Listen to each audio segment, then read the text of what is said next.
bisa tulis nama di kolom chat.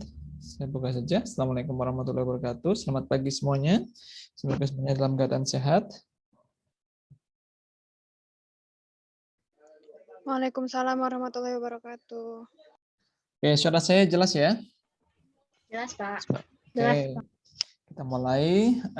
Untuk hari ini, siapa yang mau berdiskusi dulu, mengkonsultasikan apa yang sedang terjadi, progresnya silahkan. Saya, Pak. Ya, Nexel silahkan.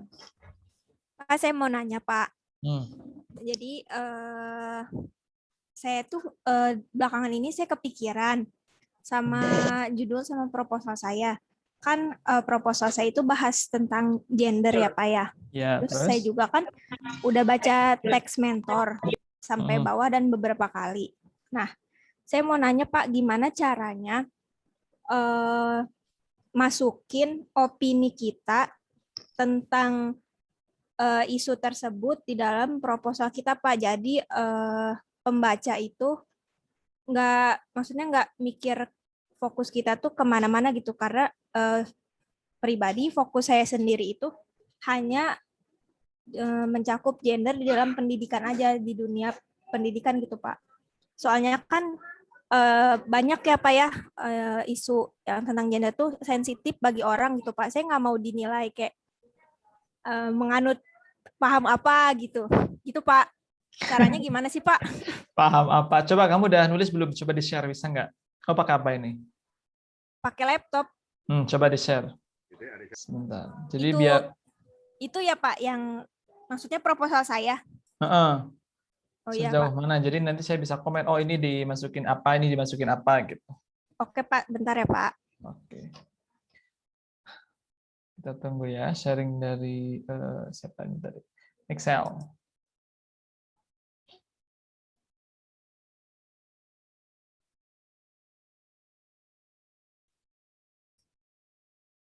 Saya udah sharing, Pak. Kelihatan nggak?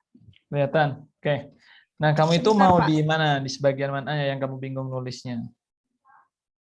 Sebenarnya ini kalau di background saya udah selesai nulisnya. Ya justru saya nanya, kalau misalkan kita mau nge-state opini kita biar orang nggak mikir aneh-aneh tuh, apa ya, Pak ya? Di mana gitu? Justru saya bingungnya tuh di situ.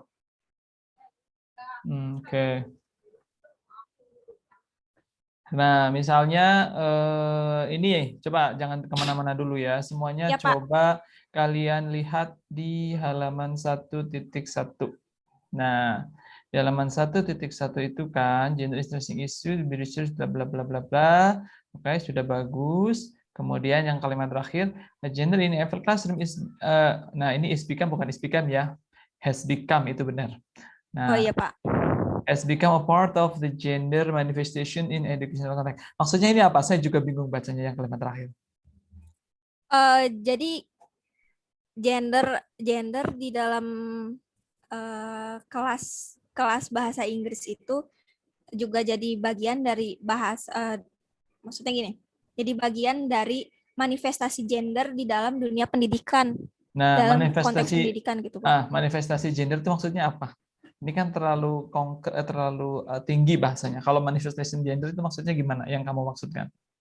Kalau yang saya tangkap dari bahan bacaan saya sih, bagaimana gender itu diterapkan gitu, Pak. Gitu sih. Gender di dalam kelas bahasa Inggris menjadi bagian dari penerapan gender, gitu. Iya, diterapkan di konteks tersebut, gitu maksudnya. Kalau yang saya tangkap, mungkin bisa dikoreksi lagi, Pak. Nah, ini kan kalau ini kan gender itu kan penting nih untuk itu seperti katanya si itu kan ya.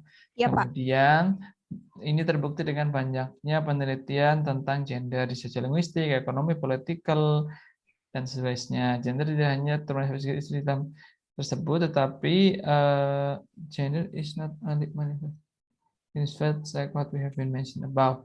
Gender juga dimanifestasi in context on the land bla bla bla. Nah ini kan berarti kan kalimat yang terakhir sama kalimat yang sebelum terakhir sama intinya. Nah misalnya kalau kalimat yang terakhir bisa disebutkan, kalau menurut saya ya, ini kan pendapat kamu ya, Iya, Nah, buktinya apa kalau itu dimanifestasi di dunia pendidikan? Buktinya apa menurut kamu di di Indonesia?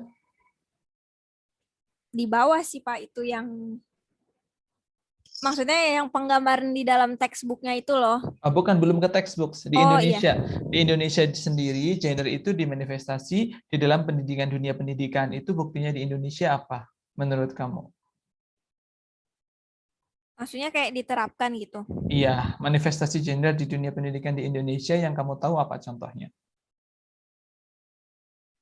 Ya itu sih yang misalkan kayak eh, kalau misalkan ya kalau di kelas mungkin kalau bukan terkait textbook, kalau misalkan ada kegiatan kayak misalnya kerja kelompok gitu, kadang yang jadi pemimpin itu kadang sukanya anak cowok Pak gitu Pak. Nah, itulah yang ditulis di sini.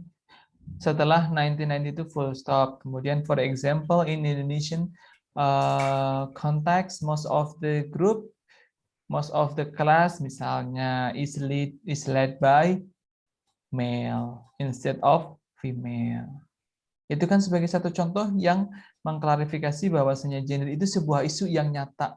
Nah, contohnya di dunia pendidikan gitu. Ini belum ke textbook, ini masih umum. Ini sudah benar, tapi yang kalimat terakhirnya itu belum pas. Bisa dipahami, Nexel? Bisa Pak, bisa Pak. Jadi Jadi yang terakhir ini kamu bisa kasih contoh yang kamu tahu gitu. Jadi pendapat kamu misalnya nih, ini Indonesia gitu. Di Indonesia itu kalau kelas-kelas biasanya itu kebanyakan pemimpinnya lebih dipilih cowok daripada cewek gitu. ya Pak, Nah, itu kan sebagai bukti nyata pasti yang baca, oh iya juga sih gitu. berarti itu juga kalimat tersebut juga bisa digunakan untuk yang tadi pertama ya Pak, yang maksud saya biar gak mikir kemana-mana gitu Pak. Betul, ini kan sudah dikerucutkan di sini. Nah, ini di bawahnya. Dan di sini baca classroom has been discussed before.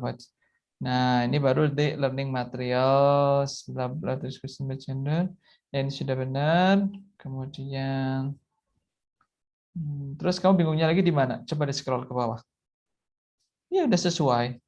Iya Pak, di situ doang soalnya saya habis baca kayak yang terkait tentang ini terus jadi nggak tahu tiba-tiba jadi kayak apa ntar orang-orang mikirnya apa-apa ya gitu. Nah, ketika tadi misalnya contohnya gitu ya. Misalnya jangan di-scroll cukup.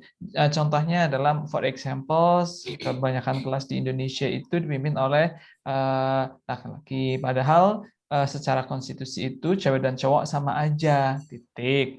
Nah, hal ini juga menimbulkan sesuatu yang penting. Maksudnya ini tuh sudah masuk ke sesuatu yang perlu diteliti gitu juga misalnya. Nah, di samping itu materi-materi yang disampaikan juga terdapat bias, itu sih sudah disampaikan di bawahnya. Jadi ini sudah cukup sih sebenarnya. Yang penting ada contohnya satu gitu. Oh ya berarti saya harus nge-set contoh yang tadi apa ya satu Ya, yang itu saya salah tahu. satu contoh, misalnya contoh yang lain pun bisa. Oh iya Pak. Misalnya pemimpin upacara kah atau apa gitu, kepala apa ketika ada kegiatan-kegiatan apa di mana yang menurut kamu itu gender bias gitu. Iya Pak, ya. Ngerti Pak. Jelas? Jelas Pak. Makasih banyak Pak. Ya, sama-sama. Ada yang lain yang mau bertanya lagi? Silahkan.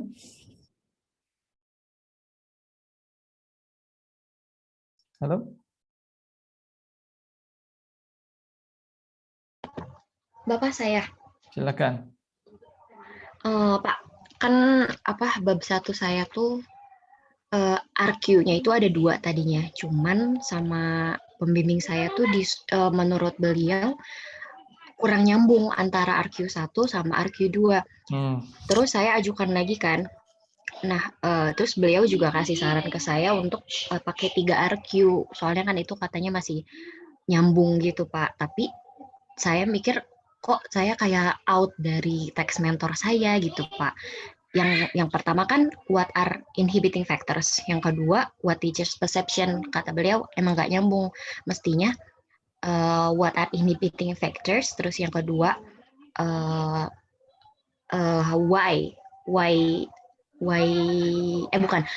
how, bagaimana ada penyebab, gini nih, bagaimana ada inhibiting factors itu. Terus yang ketiga, solusi apa, seperti itu Pak. Itu out deh ya Pak dari teks mentor saya. Iya. Terus pertanyaannya gimana? Pertanyaan RQ-nya. Enggak, pertanyaan kamu kan ini kamu menjelaskan situasinya. Oh iya. Terus pertanyaannya kamu apa? Itu saya takut out dari teks mentor saya itu Pak. Soalnya kan di teks mentor nggak ada contoh untuk cari RQ yang kedua sama ketiga gitu. Oke, jadi gini. Kalau yang pertama oke lah ya. Kan pertama intinya ketika kalian meneliti apa sih sebenarnya yang faktor-faktor apa saja yang menginhibiting factors-nya apa saja gitu kan ya. Nah, terus yang kedua itu kenapa ada inhibiting factors ini gitu kan? Yang diminta. Ya, betul. Bukan how tapi why kayaknya dia. Benar nggak? Apa sih Pak? Apa penyebab ada inhibiting factors gitu? Apa penyebabnya? Faktornya apa saja? Penyebab faktor itu apa gitu? Iya gitu Pak. Oke, iya nggak apa-apa sih sebenarnya. Nah, terus yang terakhir itu tadi apa? Solusi. Solusinya itu apa gitu? Iya. Oke. Sebenarnya sih ya itu sudah tidak apa-apa seperti itu. Jadi ketika tiga hal tersebut itu datang, kalau misalnya ini factor itu apa aja itu kan berdasarkan hasil misalnya dari hasil interview dan juga hasil apa namanya? Ketika apa penyebab? Ketika ditanyakan apa penyebab ini berarti kan kenapa itu muncul sama aja kan ya.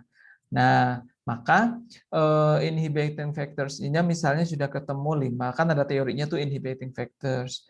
Nah, maka bagaimana cara mencari yang kedua? Itu bisa dicari melalui hasil interview itu.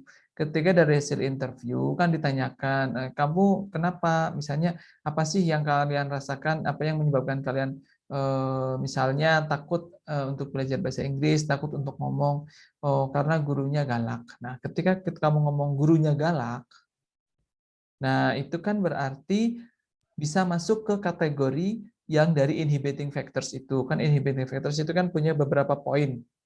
Ya kan, Mutia? Iya, betul. Nah, ketika guru galak masuknya ke poin apa? Afektif ya, Pak? Oke, affective filter. Nah, terus maka di dalam interview, ketika kalian melakukan interview itu, ingat interview itu bukan sesuatu yang menakutkan. Interview itu adalah istilahnya menggosipkan apa yang dirasakan oleh si responden. Jadi konsepnya kalian harus rubah, interview itu bukan menggali informasi, ya menggali informasi, tapi harus dengan cara gosip. Jadi apa sih yang gurunya galak banget? Nah, emangnya kenapa? Kenapa sih dia galak gitu? Nah, itulah yang harus digali. Kenapa dia galak? Nah, itu bisa untuk menjawab soal nomor 2. Iya, soalnya kelas-kelas kita anaknya males-males, kadang disuruh ini, gini. Oh, berarti sebenarnya dia nggak galak. Alasan aja itu sebenarnya dia nggak galak, tetapi karena alasan dari siswanya sendiri ternyata. Misalnya ini ya, kita ngomong misalnya. Jadi ketika di interview itu nanti harus bisa mencari tahu kenapa, dan kenapa. Jadi kalian bisa tahu persis.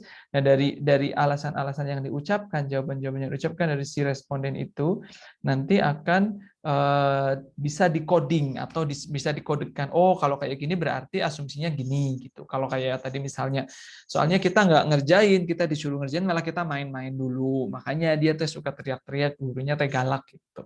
Jadi sebenarnya dia nggak galak aslinya kan. Nah, maka sebenarnya pengaruh penyebab utamanya adalah ketidakseriusan siswa misalnya, kedisiplinan siswa. Itu penyebabnya. Nah, terus jadi faktornya adalah guru galak, tapi faktor yang lebih penyebab ini sebenarnya adalah si kedisiplinan siswa itu sendiri gitu. Misalnya itu. Nah, kalau seperti itu, maka solusi apa? Itu kan jawabannya nomor 3. Untuk yang kasus satu ini ya, maka solusinya apa ini nanti? Nah, maka sebagai seorang peneliti harus menyarankan kira-kira kalau solusi seperti ini apa yang akan diberikan. Nah, maka misalnya di situ bisa dibuat solusi kan nanti ada di discussion gitu ya. Misalnya bisa solusinya adalah diberikan kontrak apa namanya? kontrak belajar. Jadi di awal pembelajaran, guru dan siswa membuat kontrak. Ketika ini apa yang terjadi, ketika ini apa yang terjadi, tidak ada yang marah-marah dan tidak ada yang menganggap galak seperti itu. Nah, ketika kontrak pembelajaran, maka ini namanya ada teorinya apa gitu, bisa dicari. Seperti itu. Berarti Pak, kita tuh nyari, kan kita udah nyari apa sih penyebab inhibiting factors, inhibiting in speaking ini gitu. Terus dicari lagi, kenapa bisa kayak gitu kan ya Pak? Misal inhibiting factorsnya dia malu. Terus kenapa malu? Soalnya saya sehari-hari nggak biasa ngomong bahasa Inggris, begitu kan Pak? Jadi nyari penyebab gitu kan? Betul. Nah, kalau itu ada research questions yang kedua, gitu. Nah, ketika misalnya ada malu, kenapa malu? Karena nggak pede. Berarti kan confidence, self-confidence, self-belief, gitu. Itu teori-teori itu bisa masuk, semuanya bisa dimasukkan seperti itu. Gitu. Jelas? Iya Pak. Oke. Terus ini Pak, pembimbing saya nanya, katanya untuk di bab 2 nanti teori inhibiting factors tuh banyak. Kata beliau gitu, tuh saya jadi kayak insecure gitu Pak. Saya terus sebutin kan poin-poin yang affective filter sama cognitive filtersnya itu yang derive dari 2 itu, saya sebutin. Tapi saya ditanya kayak gitu kok saya jadi gimana gitu ya Pak? Ditanya gimana? Ditanya teori inhibiting factors tuh banyak katanya gitu. Maksudnya dia bertanya atau memberi sesuatu? Bertanya Kan, inhibiting factors itu teorinya banyak. apakah teori inhibiting factors banyak? Seperti itu. Iya. Nah, terus jawabannya? Iya, saya bilang banyak gitu kan. Nah, saya juga udah baca artikel tentang itu. Dan saya sebutin aja faktor-faktor yang ada di kognitif, faktor-faktor yang ada di afektif gitu. Terus kata beliau, oke, kalau sudah tahu teorinya katanya gitu. Ya udah, terus masalahnya ada di mana? Saya kayak ada feeling, aduh, gimana gitu ya Pak? Lah kenapa memangnya? Jadi ketika dibilangin di bab 2, ketika bab 2 itu memang misalnya kalian nemu inhibiting factors itu misalnya teorinya ada 4. Tulis aja 4. Jadi inhibiting factors itu ada beberapa teori tentang inhibiting factors. Pertama, kata si A ini threat, kata si B ini set, C, D.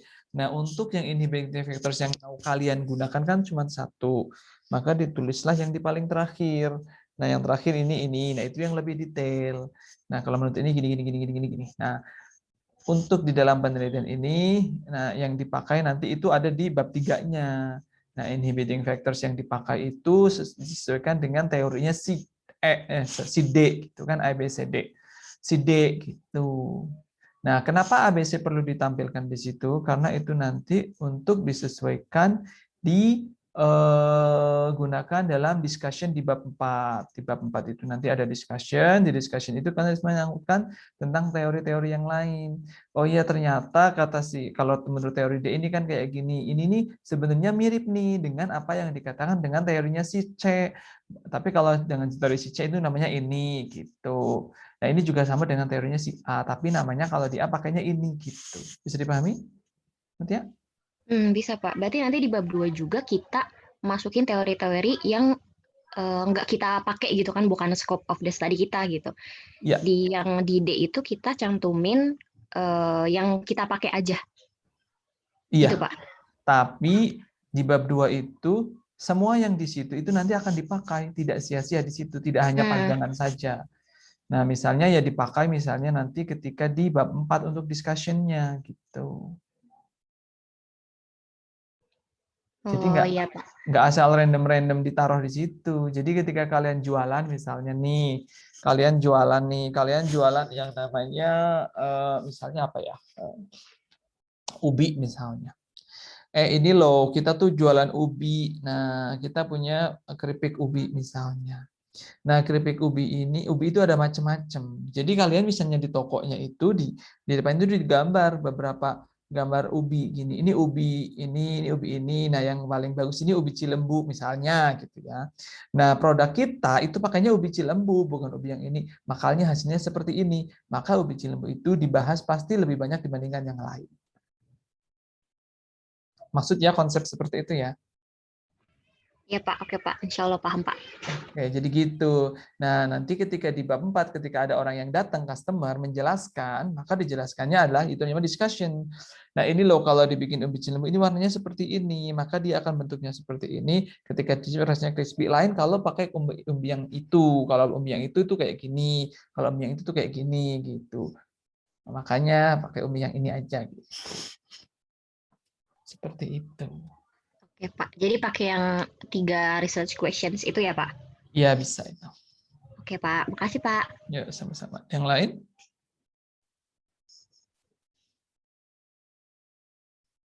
Tidak ada? Halo? Ini ada 20. Oh ya, ini 24 ada yang belum absen ya, baru 22 absennya. Silakan tulis nama yang belum absen. Ada lagi tidak yang mau ditanyakan? Semuanya? Kita baru 26 menit dan baru 2 yang menanya.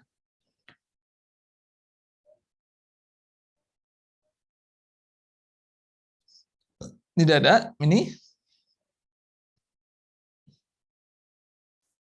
Nanti kalian sidangnya sama saya loh ya. Jadi kalau kalian tidak bertanya, berarti kalian sudah baik-baik saja gitu. Dan tentunya kalau di sidang saya pasti akan bertanya.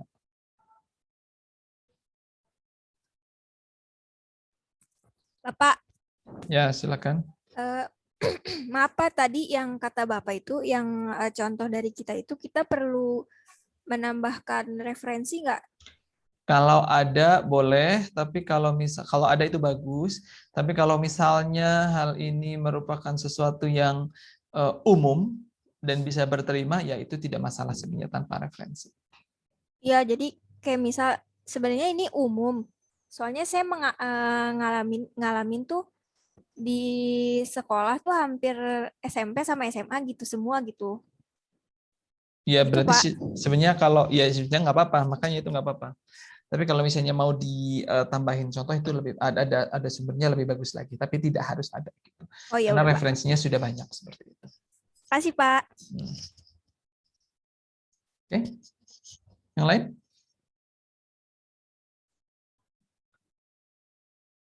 Tidak ada?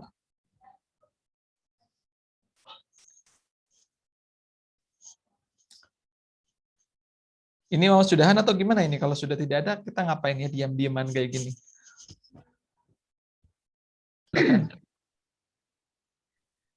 Untuk yang research question yang kedua tadi, what causes the inhibiting factors itu, bisa nggak kalau misalkan kita tanya ke kita interview sama gurunya, kayak Bapak tadi bilang kan bisa aja jawaban dari muridnya nggak valid, kayak gurunya galak atau apa gitu semacamnya, bisa nggak Pak? Bisa. Jadi nanti di sini respondennya itu berarti kan murid dan guru seperti itu. Jadi nanti di cross check antara guru dan murid seperti itu. Bisa. Jadi dua arah seperti itu. Itu malah lebih bagus lagi. Jadi ke students iya sama ke teachers juga iya gitu. Betul. Jadi ada cross check. Sebenarnya kalau misalnya dari students aja juga sudah cukup sebenarnya. Nah, tapi yang dicek itu tidak hanya siswa itu aja gitu. Di cross check kan nanti kan datanya kan banyak tuh ya. Dari students A, B, C, D, E gitu. Misalnya ada 10 atau 15 yang diinterview gitu.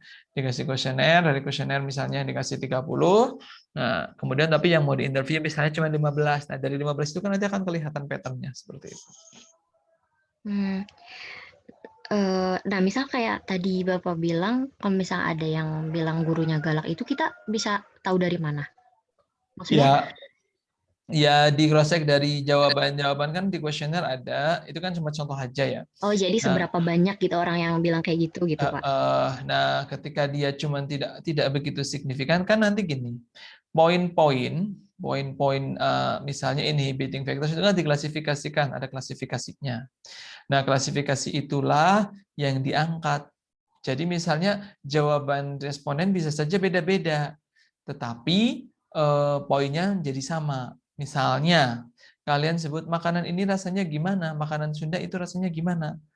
Ada yang bilang gurih, ada yang bilang endul, ada yang bilang lezat, ada yang bilang enak, ada yang bilang apa lagi. Nah, itu semuanya positif atau negatif? Positif. Itu. Jadi poinnya adalah di situ adalah positif, tetapi kata yang diucapkan oleh responden itu beda-beda. Ada yang bilang, oh rasanya anjing banget gitu. Itu kan berarti kan apa? Enak banget. Nah, itu berarti apa yang diucapkan oleh mereka boleh saja beda, tetapi sebagai peneliti, kalian harus tahu makna dari apa yang diucapkan itu masuknya ke kategori apa. Gitu. Bermuara kemana gitu ya, Pak? Tuh, berdasarkan teori yang kamu punya itu. Itulah yang dinamakan dengan theme atau temanya. Itu nanti di bab 3. Nah, kalian coding itu jadi setelah di coding itu disesuaikan dengan tema-tema yang kamu punya gitu. Ya, Pak. Oke, Pak. Yuk. Kasih. Yang lain? Coba saya tanya deh satu. Ada yang mau tanya lagi, silakan. Saya mau bertanya, Pak. Ya, silakan Rita. Untuk yang background of the study itu, kan saya tuh mau yang buat sendiri gitu. Terus kalau misalnya nih nggak ada sumber teori yang lain, itu gimana, Pak? Tidak ada sumber teori yang lain. Berarti ada satu. Iya, ada satu dari saya gitu, Pak, misalnya. Dari kamu. Berarti itu ada di kepala kamu gitu. Ya, sebenarnya ini saya ya sambil mikir sama adik saya juga gitu loh, Pak. Tapi pas saya cek plagiarisme sih, ya nggak ada plagiarismenya gitu, Pak. 100% sih enggak gitu kalau pas dicek. Oke, topik kamu memangnya tentang apa? Tentang learning style, Pak. Learning style itu sangat banyak teorinya. Tidak mungkin tidak ada. Jadi lebih baik ditambahkan aja ya, Pak? Bukan lebih baik, harus. Oh iya. Nih, kalau tidak percaya ya, saya buktikan. Learning style. Oke. Kan tadi pertanyaannya kalau tidak ada gitu ya. Nah, berarti saya akan buktikan ke kalian semuanya, tidak mungkin tidak ada. Karena itu tidak mungkin tiba-tiba itu learning style itu kamu punya ide ada learning style gitu kan. Kan tidak mungkin. Pasti ada seseorang orang sebelumnya yang menyampaikan tentang learning style. Kalau yang ide yang sebelumnya itu adalah misalnya belajar sambil tidur. Nah, itu belum ada. Kalau learning style itu banyak. Learning style. Nah, ketika kita klik dari tahun 2017, learning style 2017, 2018, ini ada. Misalnya, oke.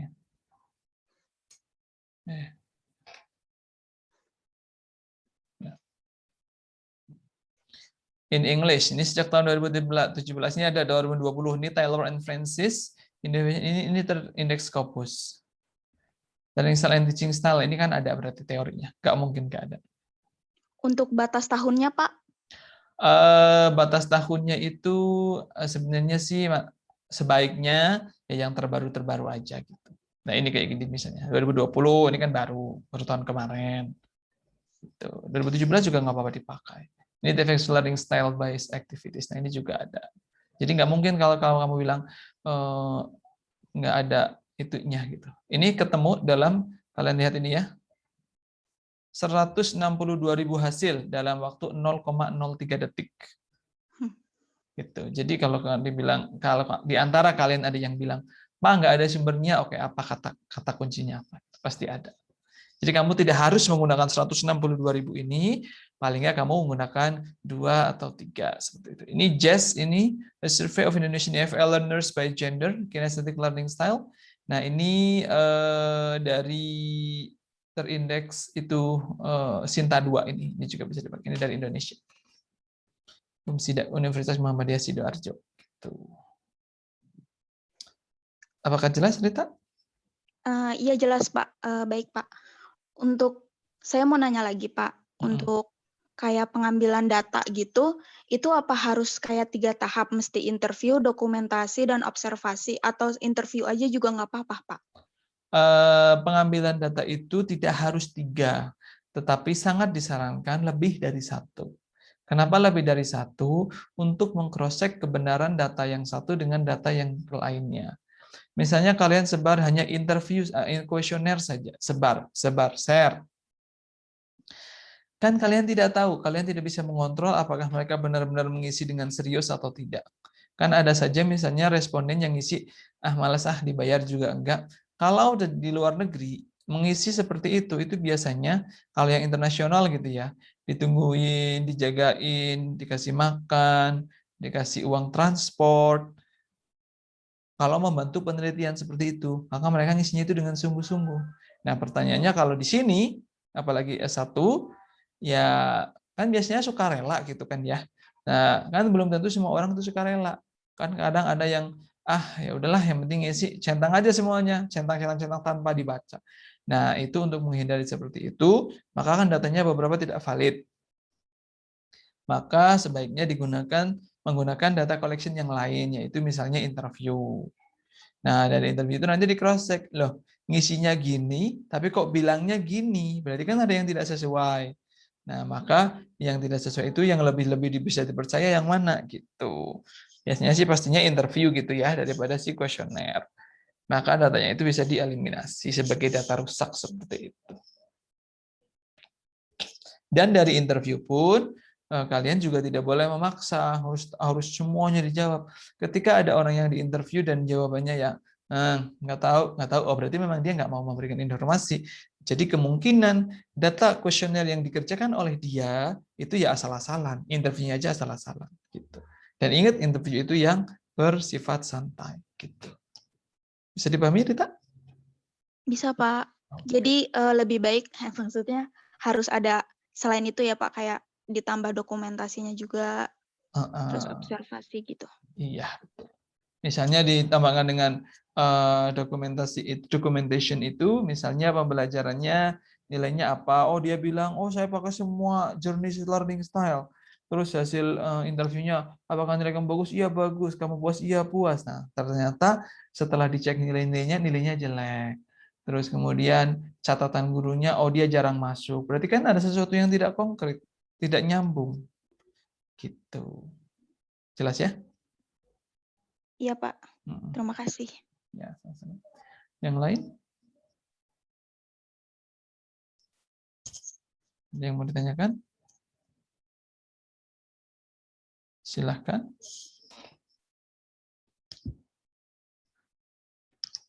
Kalau tidak ada, saya mau nanya nih. Mau ditanya ya berarti ya. Coba saya tanya dulu, yang dari cowok dulu. Garis-garis ini di sini yang cowok cuman garis aja ya?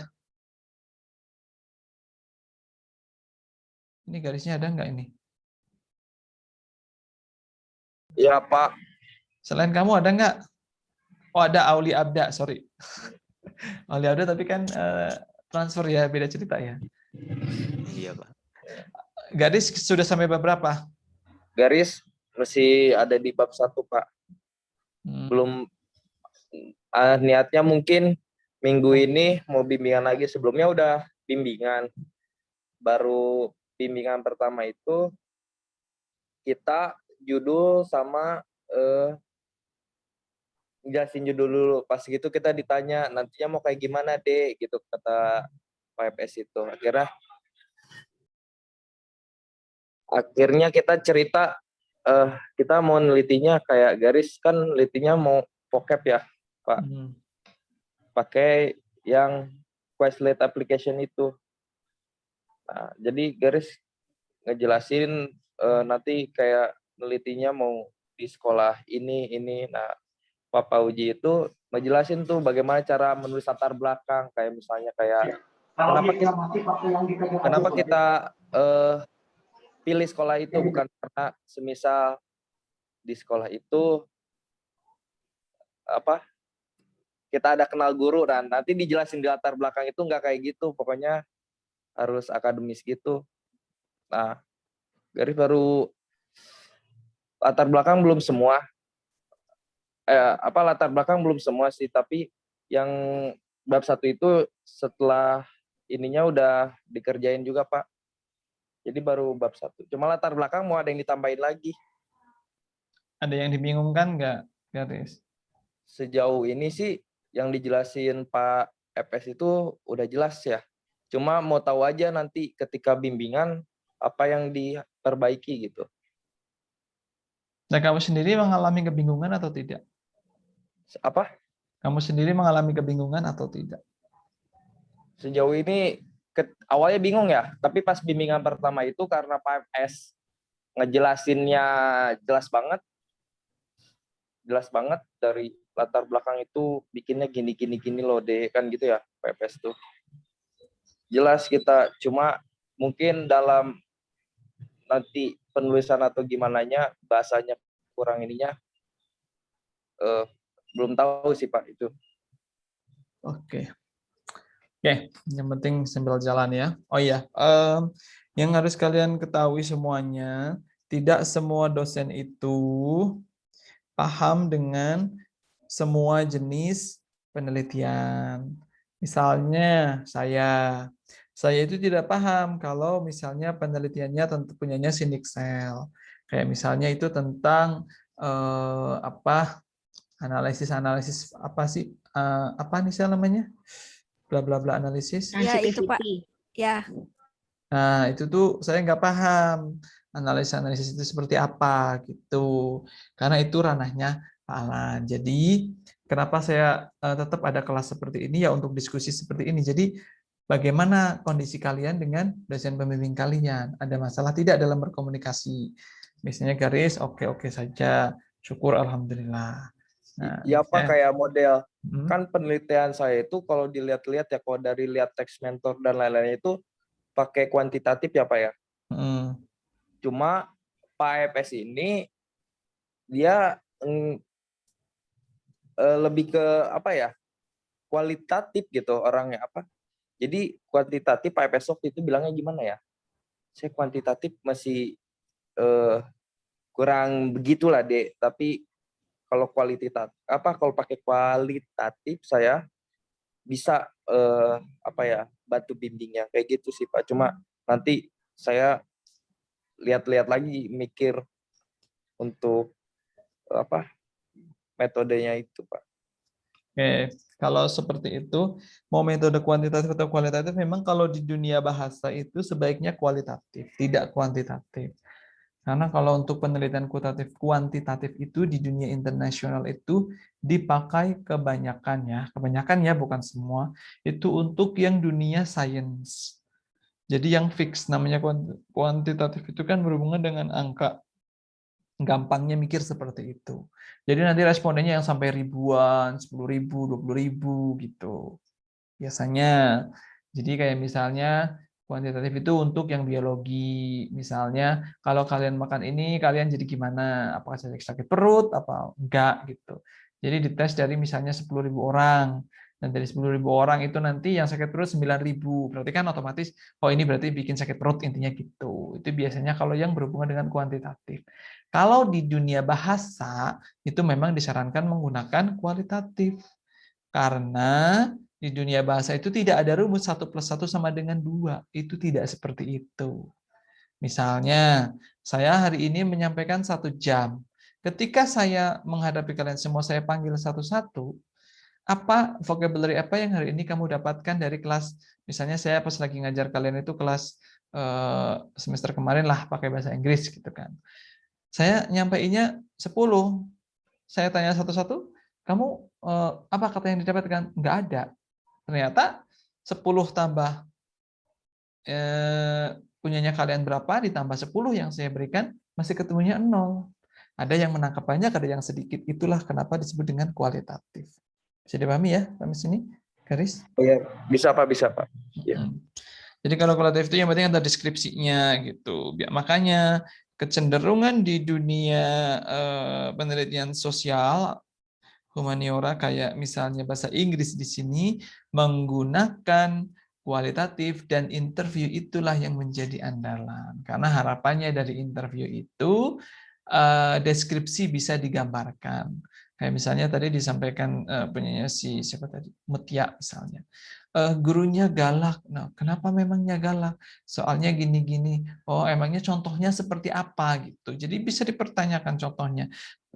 Masih ingat nggak kejadiannya seperti apa? Nah, itu nanti dideskripsikan. Oh, ternyata faktor yang paling berpengaruh ini adalah faktor afektif. Nah, afektif ini bisa terbukti dari kegiatan A, B, C, D, E. Nah, seperti yang diucapkan oleh si A, dia menerangkan bahwasanya gurunya melakukan ini. Nah, ini ternyata seperti ini. Aslinya penyebabnya adalah ini. Jadi bisa dideskripsikan seperti itu. Maka namanya kualitatif. Jadi bukan tentang angka. Gitu. Ada yang mau ditanyakan lagi? Bapak, saya mau nanya. Silakan. Kan kalau di bab 2 itu tentang teori-teori gitu ya, Pak. Betul. Nah, apa ya? Ada nggak tips-tips dari Bapak gitu? Saya takutnya gitu, Pak. Kayak keluar jalur gitu, Pak. Misalnya kita ngebahas tentang apa ya? Learning proses misalnya kayak gitu. Nah, teorinya udah banyak gitu, Pak. Tapi ada misalnya 1 atau 2 gitu yang keluar jalur ternyata, Pak. Itu gimana, Pak? Oke. Ketika kita ngomongin bab 2, maka bab 2 itu pastinya harus berhubungan dengan apa yang akan kalian diskusikan. Tujuannya, dan itu memberikan gambaran teori. Namanya adalah theoretical framework atau literatur review. Bahasanya sama aja lah, theoretical framework atau literatur review, apapun itu namanya. Nah, itu kan berarti menjabarkan tentang apa-apa yang akan dibahas. Maka ketika seperti itu, kalian ya harus lihat dari judulnya. Nah, kalau dari judulnya, itu kan akan kelihatan tuh dari judulnya. Nah, ini nanti apa saja nih yang perlu ditampilkan di situ untuk menjawab research questions dari judul yang kalian punya. Nah, kalau tipsnya ya teori-teori yang berhubungan itu dan akan kalian pakai, itulah yang akan dipakai. Misalnya punyanya si Risa apa contohnya? Yang perception of EFL learners apa ya? Apa?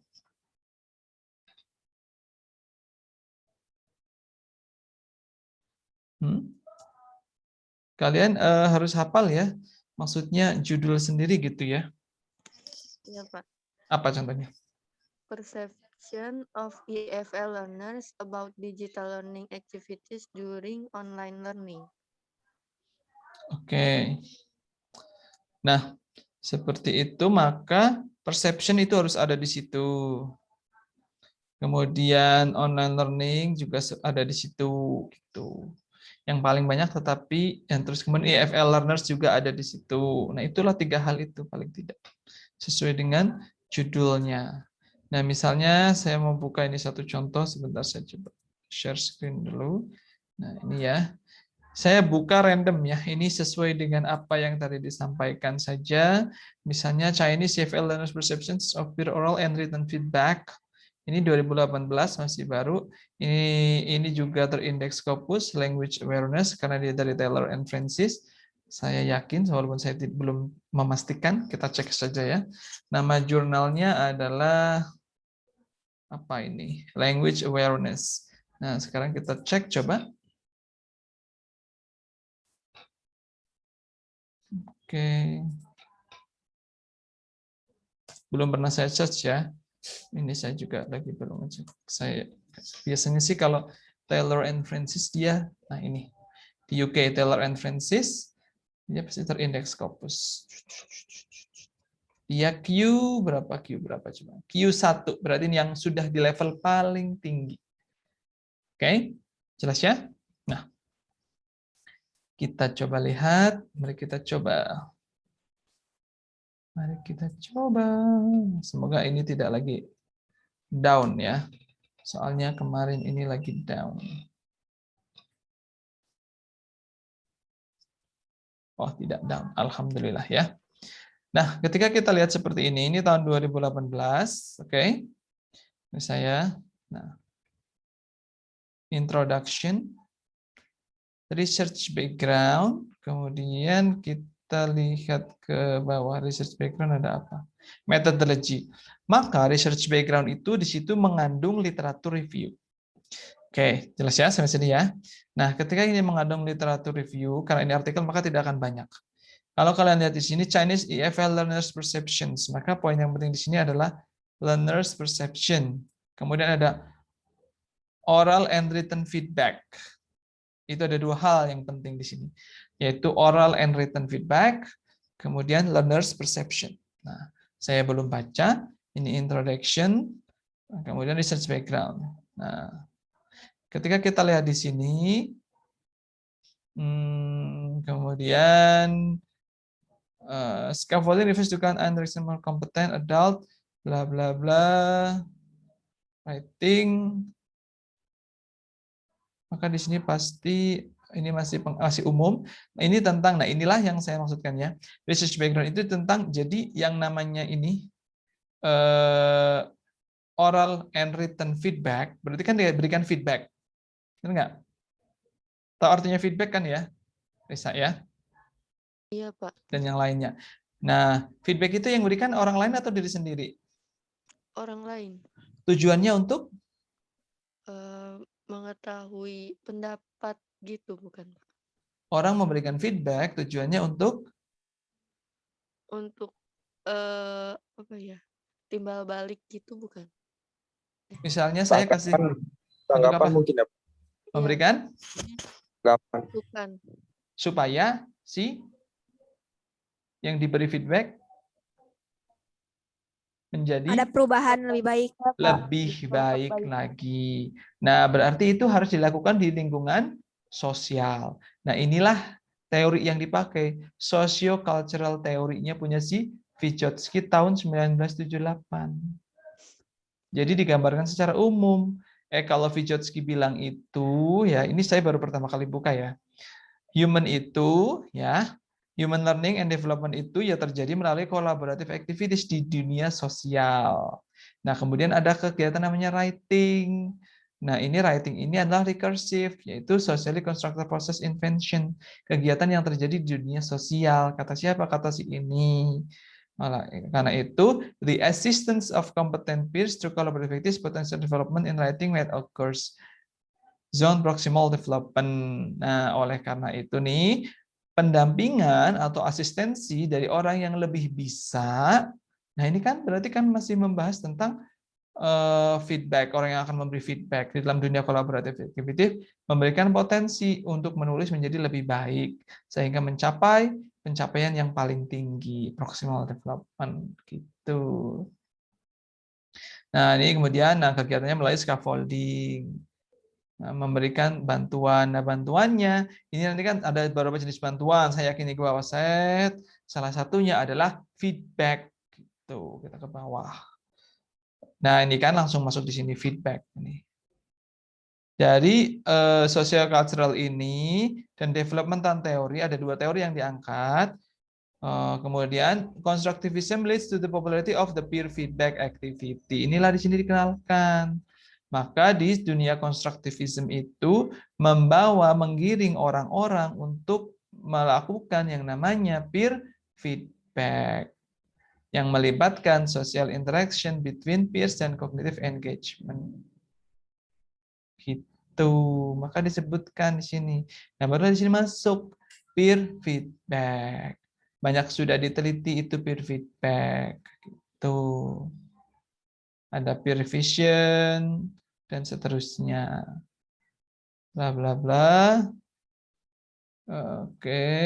Nah, baru di sini masuk ke persepsi. Oh, masih di atasnya juga ada di sini nih. Nih.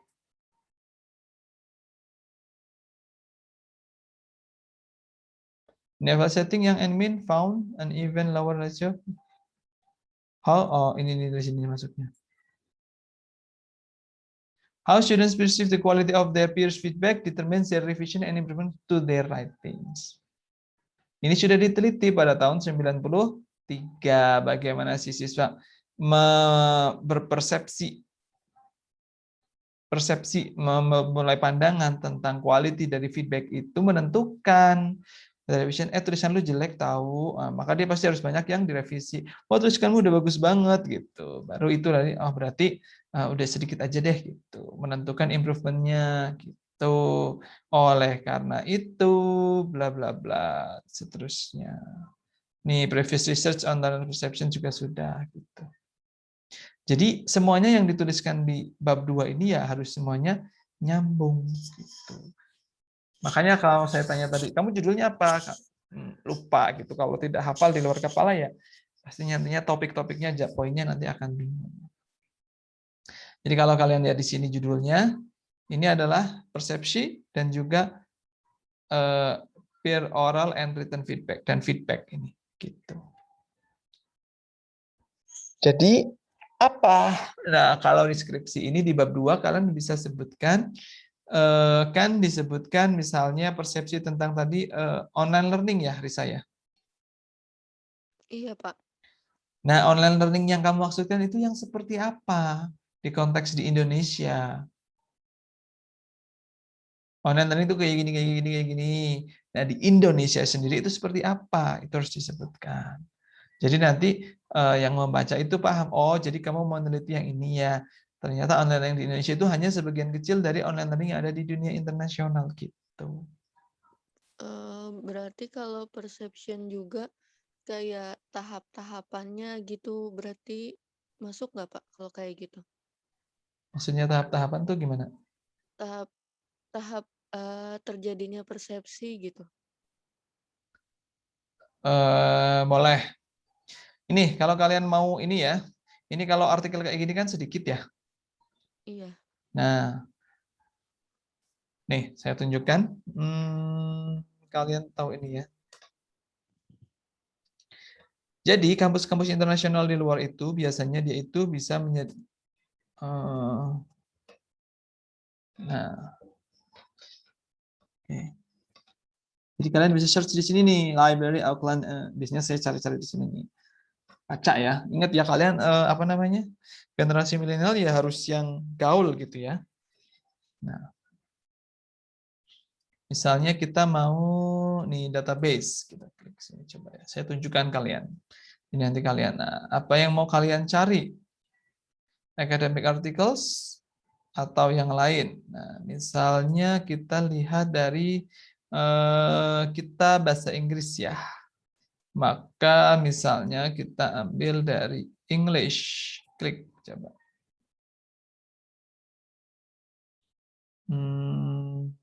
Kemudian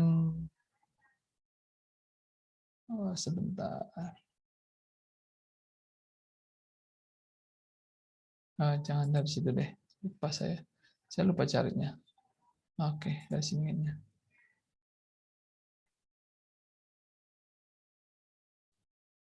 Oke, saya lupa caranya. Coba ya kita lihat dari ini kayaknya.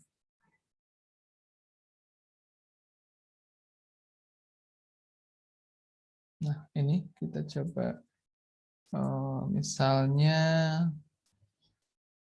kita coba dari perception.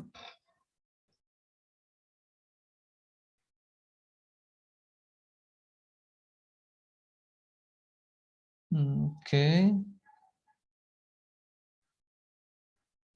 Ini apa?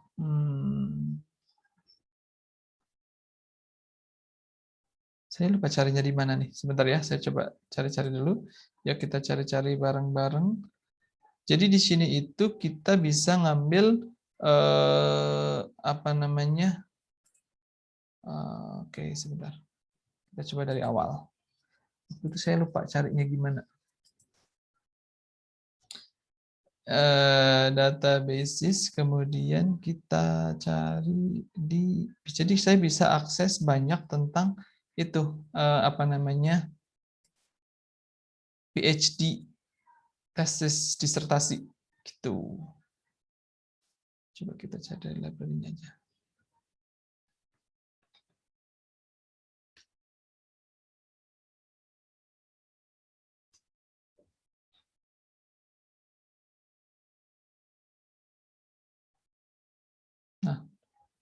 Oke, misalnya kita lihat seperti ini ada nggak? Ini kan ada tulisannya tesis ya. Oke, jadi bisa diambil nih. Misalnya view in catalog.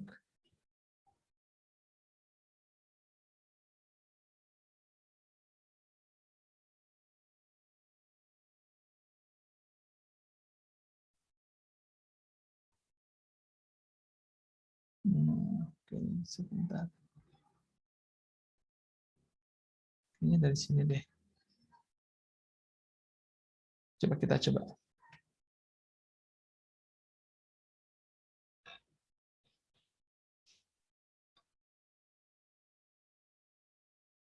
Mana ya? Saya lupa caranya, sudah terlalu lama saya tidak. Harusnya sih di sini. Database.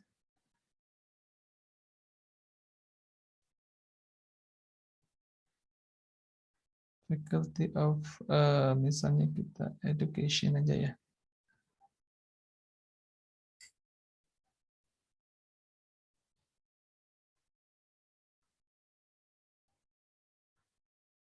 Kita cari aja. Misalnya,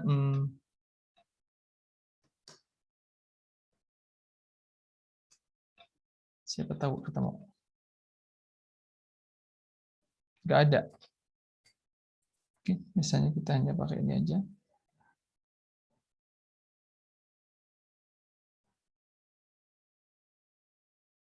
Perceptions. Coba browse by faculty or subject. Oh gitu ya. Browse by title.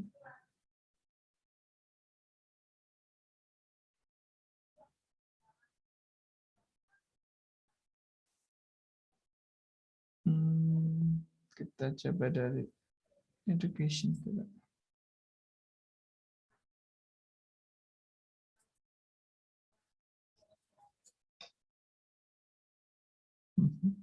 Language teaching and learning.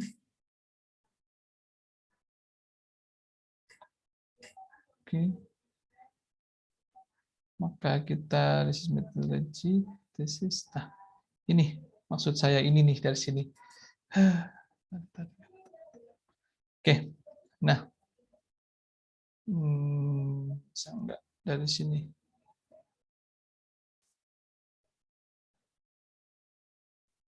Nah, ini kan di sini kan bisa nih ya. Harusnya bisa. Mari kita coba.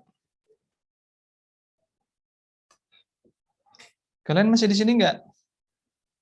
Halo? Masih, Pak. Masih, Pak. Masih, Pak. Iya, Pak. Nah, ini di sini kalau misalnya ini waktu itu saya punya banyak nih. Misalnya ini kita klik institusinya dari Auckland. Oke. Ini doctoral thesis misalnya.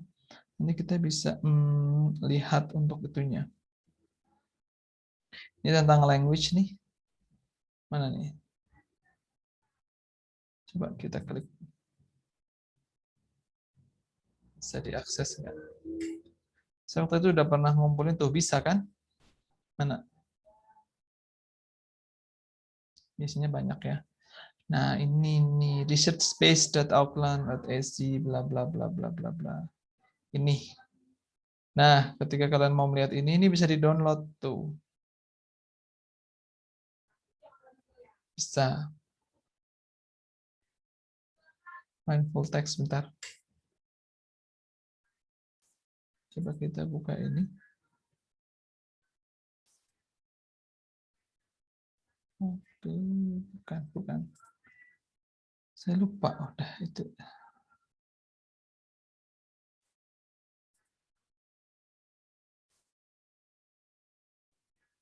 Gimana ya caranya? Saya lupa.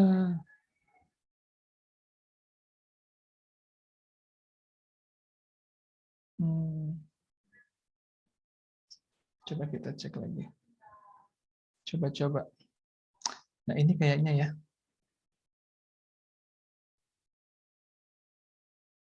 Misalnya kita Untranslated misalnya kita cek di sini. Kalau ini berhasil nanti saya kasihkan. Jadi harus coba-coba ya kalian tuh. Oh ini conference items tapi.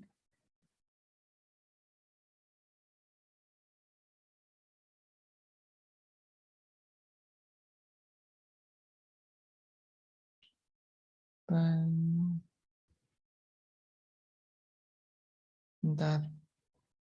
Ini apa? Authornya bla bla bla. Ini mah conference. Bukan. Oh, oke.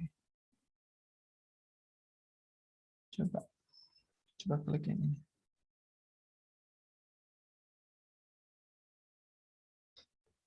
Research space. Research space PhD. Coba saya cari dulu.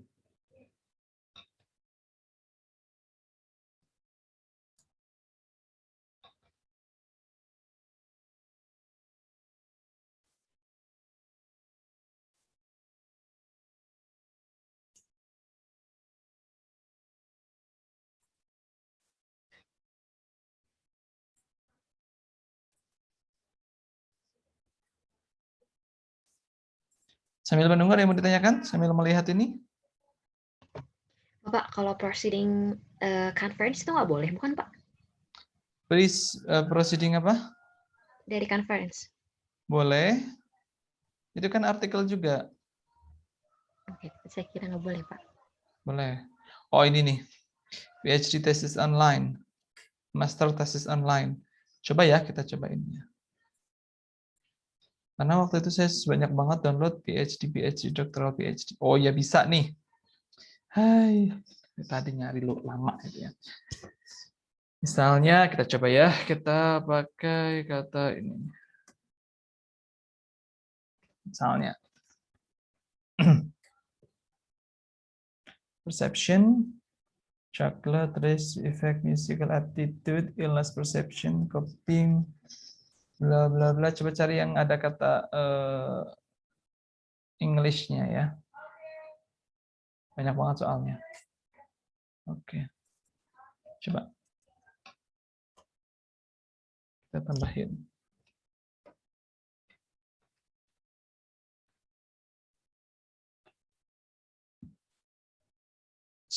Nah, ini explain the interplay between teachers. Ini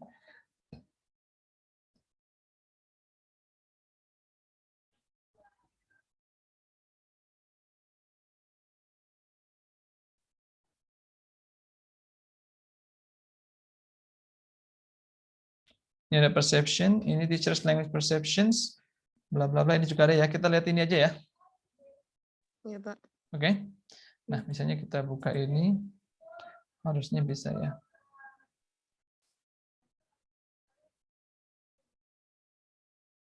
Nah, ini bisa diambil filenya nih. Klik.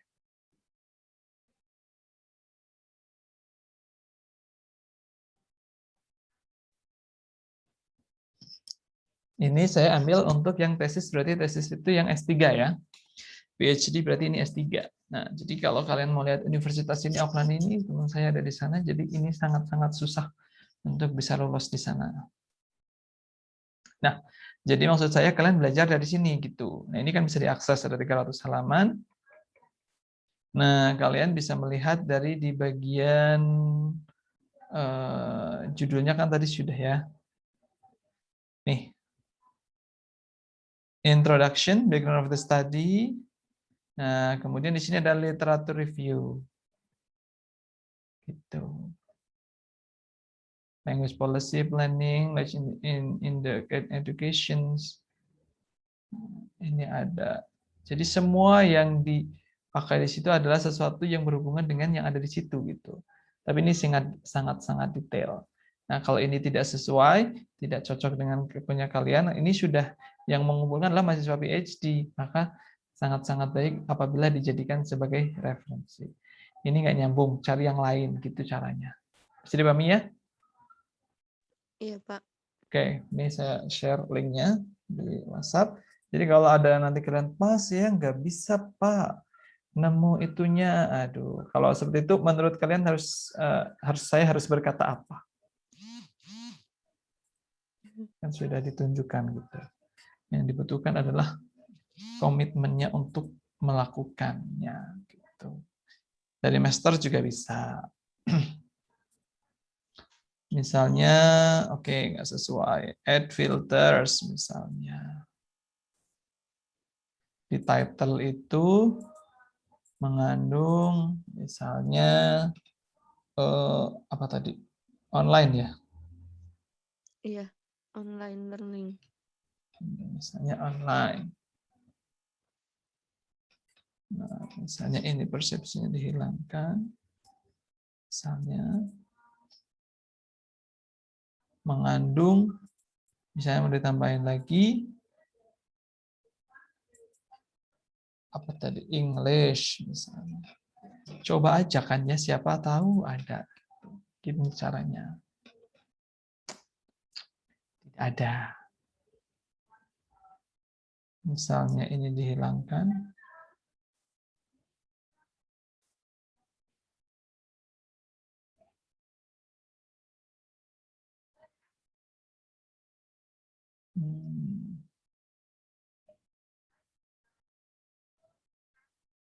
Nah, inilah. Nah, ini bisa nih, using gamification effectively influence students activity. Ini kan ada online-online-nya nih, bisa nyambung nih, bisa dicek. Dan seterusnya. Ini halaman 2, coba kita lihat. Ada 2 halaman.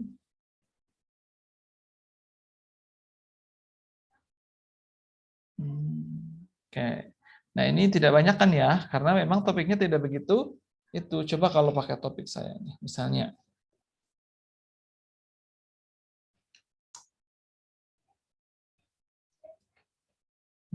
Misalnya ya, kita coba.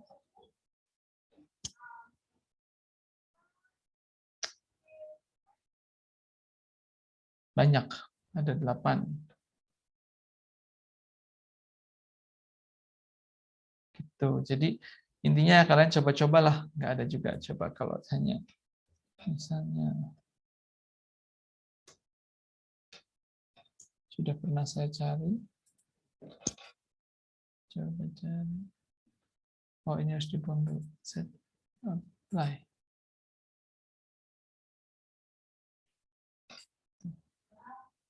Tuh. Banyak.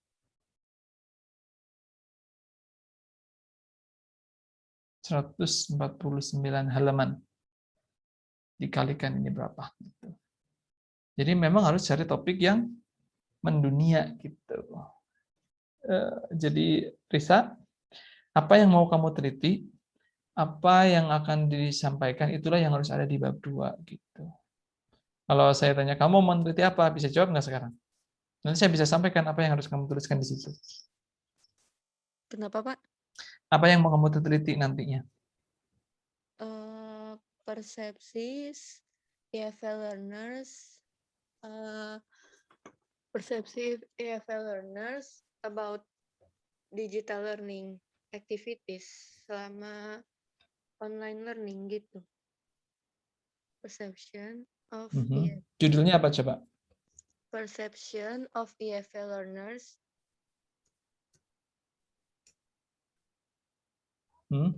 about digital learning activities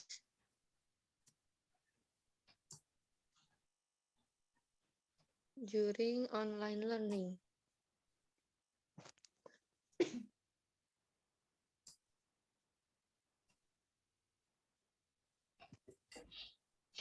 Oke, terus research question-nya apa?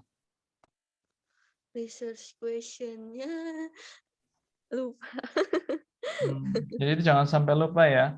Yang jelas di bab 2 itu nanti harus ada ini. 1, perception yang kamu maksud itu apa? Itu harus ada teorinya yang jelas. Ini di bab 2. Nah, yang kamu maksud dengan EFL learners di sini itu EFL learners yang mana? Karena di Jepang juga EFL learners, di sini juga EFL learners. Kemudian kelas berapa, maksudnya levelnya, FLRS itu di Indonesia seperti apa gitu. Yang kamu maksud dengan ini itu apa?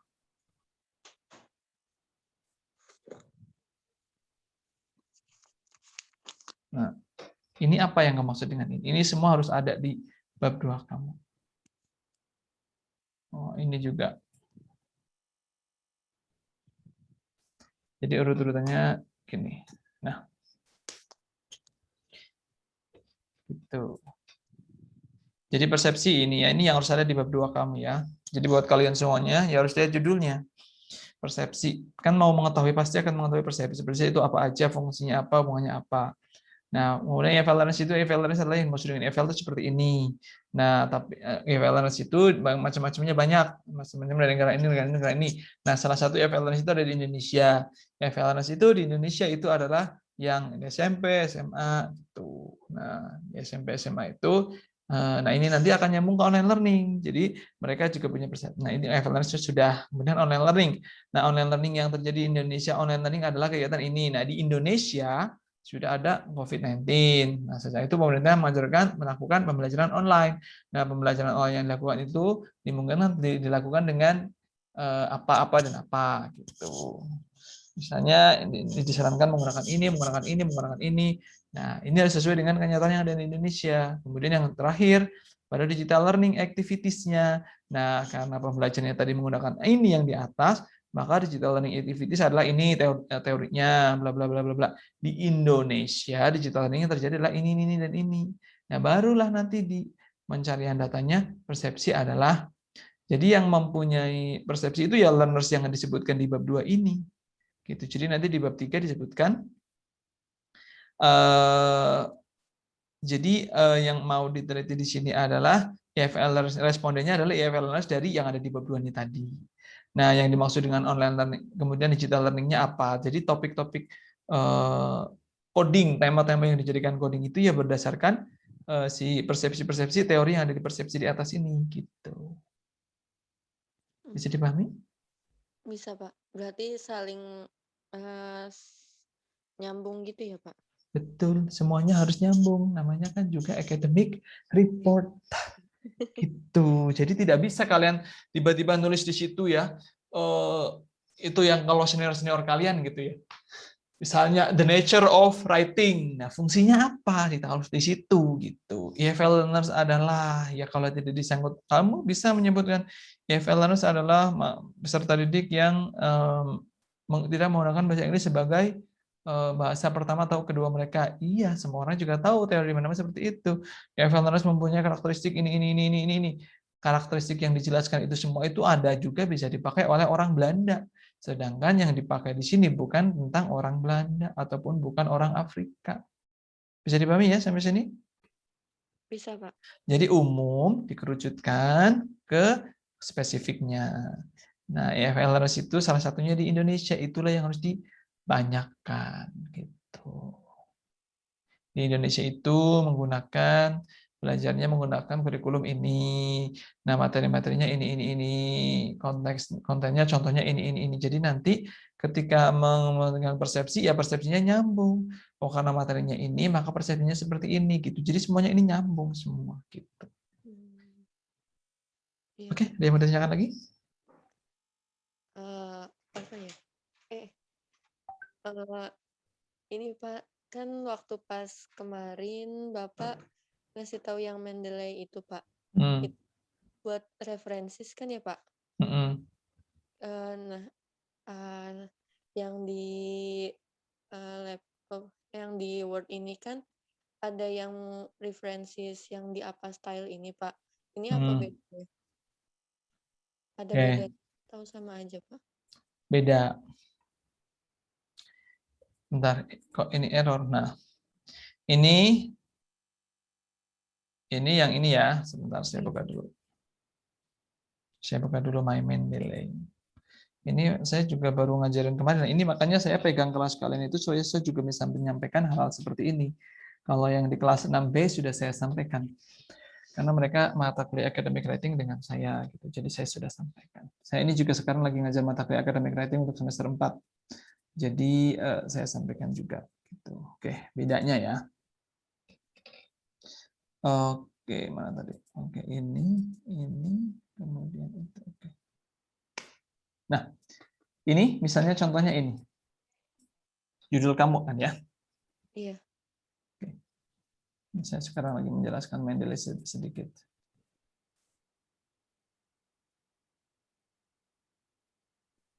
Oke, misalnya judulnya ini, maka misalnya di kalimat pertama kalian hendak menulis seperti ini misalnya. Oke. Perception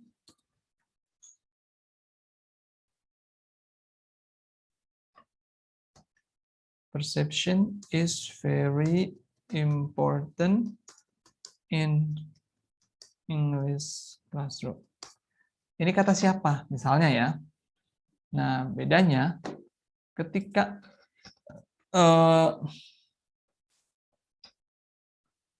sebentar.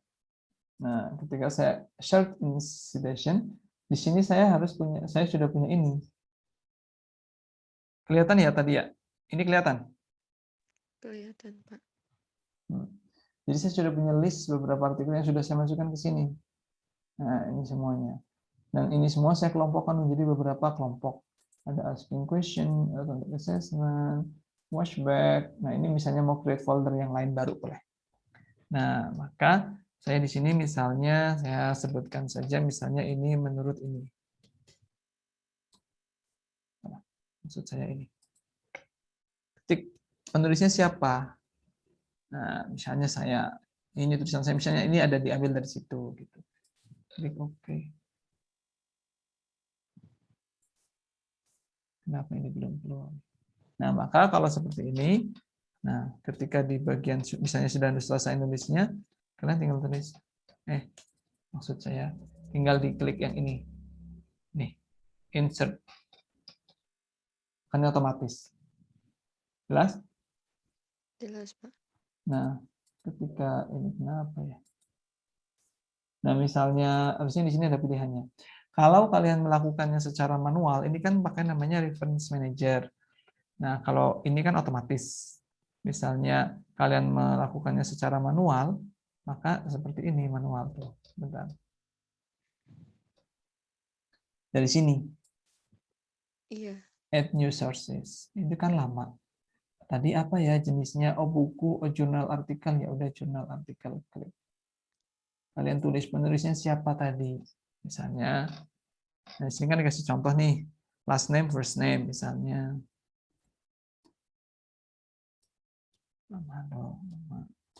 Sebenarnya sendirian atau dia sendiri aja udah. Kemudian title-nya apa? Misalnya how to write misalnya. Journal name-nya misalnya English. Tahunnya misalnya 2018. Halamannya misalnya 12 sampai 20 misalnya. Ketika saya klik OK, nah bisa kayak gini.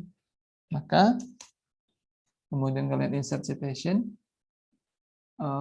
misalnya, maksudnya ini bibliografi, pilih, klik keluar seperti ini. Nah, jadi kalau yang manual ini tidak bisa diedit. Nih, ketika saya edit ini, edit citation, maka yang berubah ininya, halamannya, author-nya, atau year-nya, atau apanya. Misal. Lain halnya ketika saya menggunakan ini. Jadi kalau mau saya menulis seperti ini, misalnya ya, kan ini sama.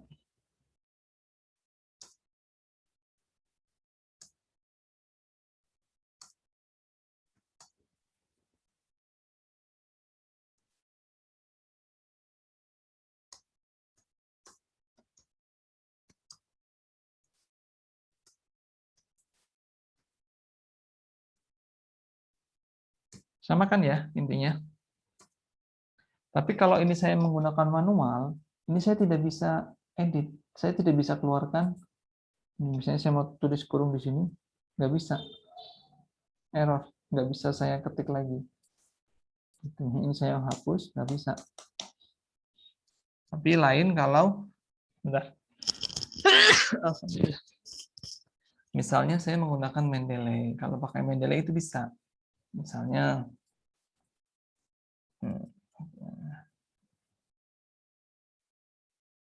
nah, ketika saya pakai ini, saya klik, oke. Kemudian saya mau tulis sebaliknya. Nah, ini misalnya paragraf yang lain. Maka saya tinggal klik.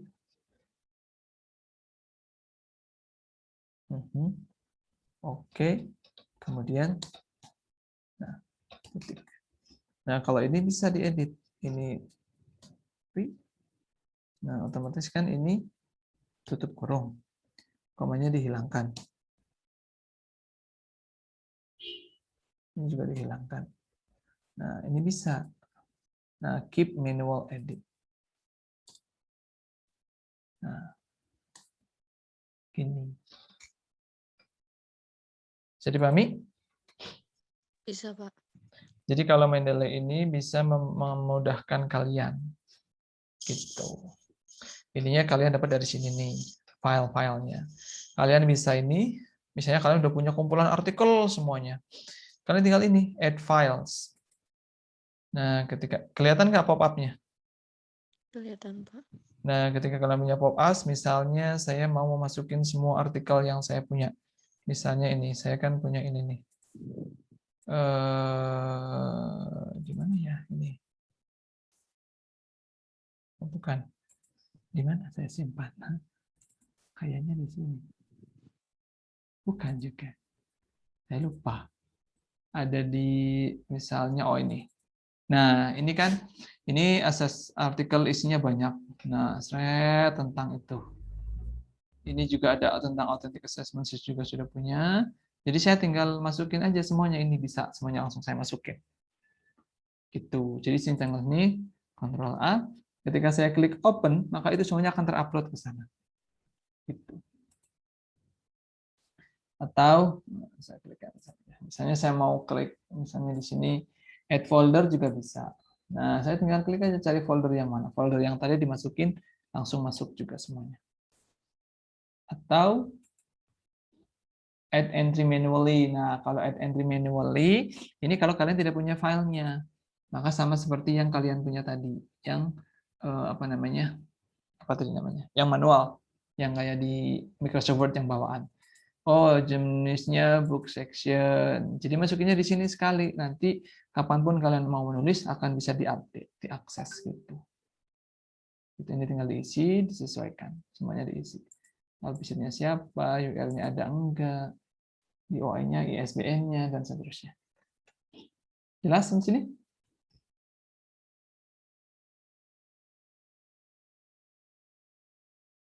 Yang mau ditanyakan?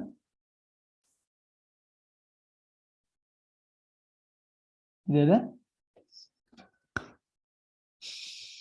Kalau tidak ada, saya cukupkan untuk hari ini.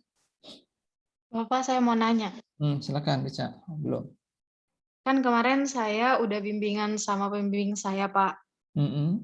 Terus kan judul saya itu kan Teacher Beliefs and Practices in Teaching Reading in Junior High School. Terus kata pembimbingnya tuh jadi harus lebih dispesifikin lagi gitu, Pak. Nah, kalau misalnya buat di SMP, saya masih bingung sih, Pak, pingin intensif, ekstensif, atau comprehension. Kalau menurut Bapak gimana, Pak? Kamu yang bisa jawab, bukan saya sebenarnya. Yang kamu paling paham yang mana? Comprehension. Ya udah itu aja. Oh, iya, Pak. Terima kasih, Pak. Jadi kalau kamu saya bilang ekstensif aja, ya ekstensif yang kayak apa ya? Kamu nanti susah sendiri juga. Jadi mana yang kamu paling paham itulah yang diambil. Tapi kalau di SMP itu biasanya yang lebih banyak itu yang apa, Pak? Semuanya ada. Oh, sama gitu ya. Jadi ketika kamu, makanya tadi saya bilang mana yang paling kamu paham. Sekarang saya mau tanya, Kareca, yang comprehension itu yang seperti apa yang kamu maksudkan comprehension?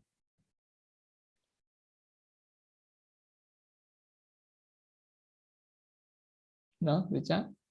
Iya, Pak. Nah, yang kamu maksudkan yang mana? Apa itu reading comprehension itu yang seperti apa?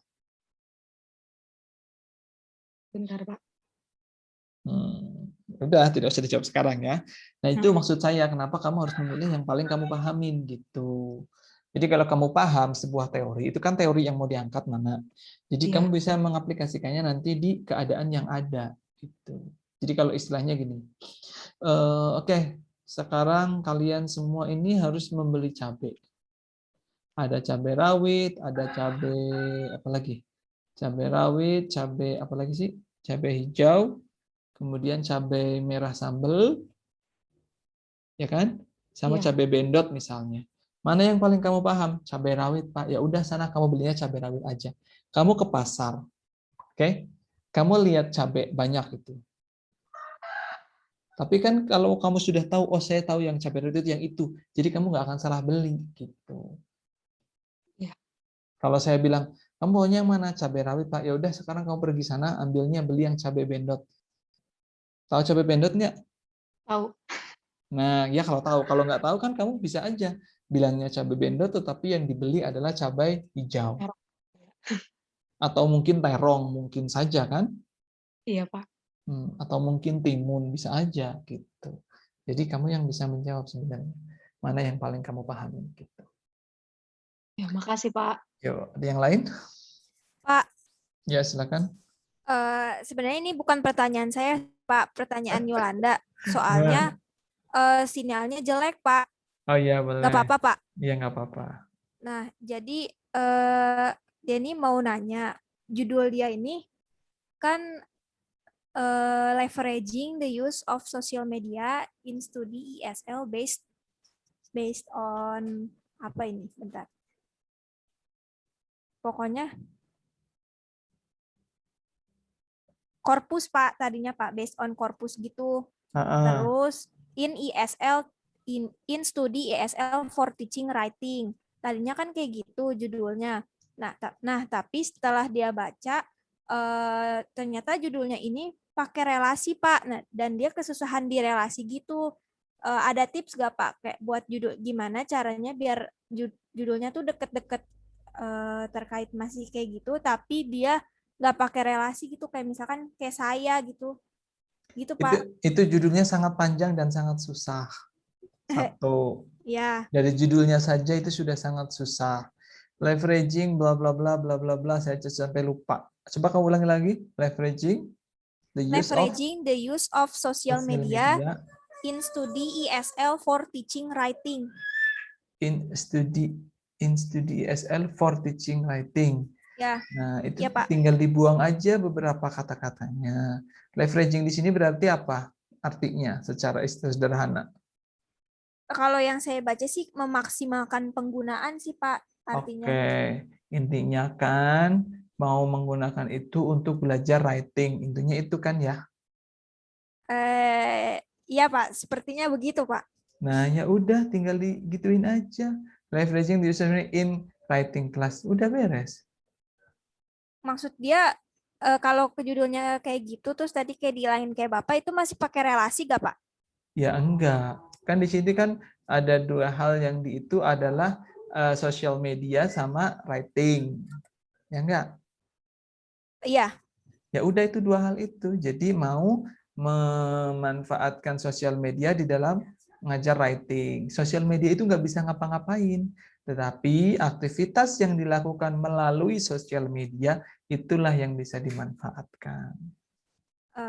Iya, Pak. Terus kata dia gini, Pak.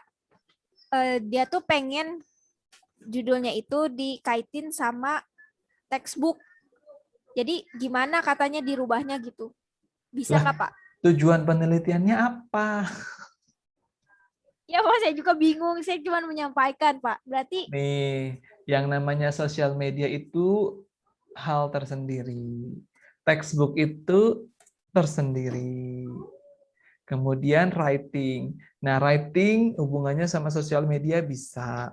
Textbook sama writing juga bisa. Itu ada 3 variabel. Nah, yang mau diangkat 2 atau 3 variabel. Nah, itu menjadi dua hal yang berbeda. Ketika tiga-tiganya mau diangkat, maka harus ada relasinya. Maka yang bisa dilakukan adalah kalau mau ada hubungannya dengan textbook adalah maka supplementing, misalnya mensuplemensi textbooks, writing activity in textbook dengan sosial media itu bisa. Tapi Gimana ada Pak? Gimana Pak tadi Pak? Apa Pak? Jadi kalau kamu intinya gampangnya adalah ada textbook tuh. Nah, kan di situ ada kegiatan-kegiatan. Nah, Ya. kegiatan-kegiatan itu didukung atau diintegrasikan dengan kegiatan-kegiatan yang ada dengan menggunakan sosial media. Oh, jadi konten writing di textbooknya ya yang diintegrasiin sama itu sosmed. jadi lebih susah lagi karena ada 3 hal yang harus dikonekkan. Iya Pak, sip. Gitu. Jadi harus kan saya bilang ya, pilih baca aja ya Pak. baca mana yang cocok, mana yang kira-kira kalian sanggup gitu. Oke Pak, sip. Makasih Pak. Yang lain? 2 menit lagi habis. Siapa?